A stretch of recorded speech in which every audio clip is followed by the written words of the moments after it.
Hey everybody, my name is Corey Jackson. I'm here to bring you this week's word of encouragement, and I want to start off by reading Proverbs 16:25. It says, "There is a way that appears to be right, but in the end it leads to death." Now, reading this verse, I'm reminded of the story of Saul. If you don't know the story, Saul was the first person that was appointed king over Israel. And when he started off, he was doing God's will. He was trusting in God and doing everything that he was called to do. But there was a moment where the Ammonites were coming to essentially destroy Israel. And instead of trusting in God and waiting on Samuel, he decided to make his own decision to make the sacrifice himself. And Samuel coming in, seeing it, he was like, "That's not what God wanted. God wanted you to wait. I'm supposed to do the sacrifice." And because he made that choice led him down the path of death and destruction. It led him down many falls of Saul that you can read um, in First Samuel. And um, with that, God gives us that choice today. He gives us the choice to, or the free will, I should say, to make the choice of either life or death, or in a sense, to choose to trust in Him and trust His will, or to lean on our own understanding and follow what we feel is right in our own fleshly desires.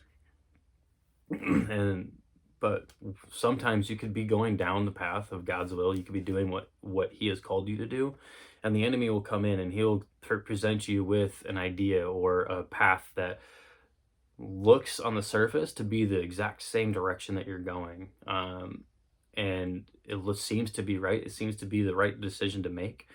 But I encourage you, when that happens, to press in and talk to God, to read the Word, and just ask Him, does this path that's in front of me lead toward you or lead away from you? And trust in Him, because God's not going to present you with something that takes you away from Him, that takes glory away from God. And He will always lead you down a path that glorifies Him and leads you towards Him. And with that, even, is that if you're already on a path that God hasn't called upon your life, or that you feel is right, and you haven't brought it to God yet, I encourage you right there, right now, to just ask Him. Be like, "God, is this your will for me? Is this the path that I am going on? Or is this path that I'm going on leading me toward you? Or is this leading me away from you?" And if it's leading you away from God right now, then just know that He's a redeemer. You still have the choice. You still have the free will to make that choice of, I don't want to be on the path of death and destruction. Because it's like right at the beginning of it, the enemy, he's tricky. He knows how to make it look like it's the right way, and to put those thoughts in your head of, yeah, you'll be okay, you'll be fine, don't worry, it's God's got you, but in reality, if it's taking you away from church, if it's taking you away from reading the Bible, if it's taking you away from anything that's of God in any sort of way, it's probably not the right path. And God will show you that. He will present it to you. He will tell you if it's the right way or not. And no matter which path that you're on, just remember the verse that kind of sticks in my head that I've always kind of clung to is Proverbs 3:5-6.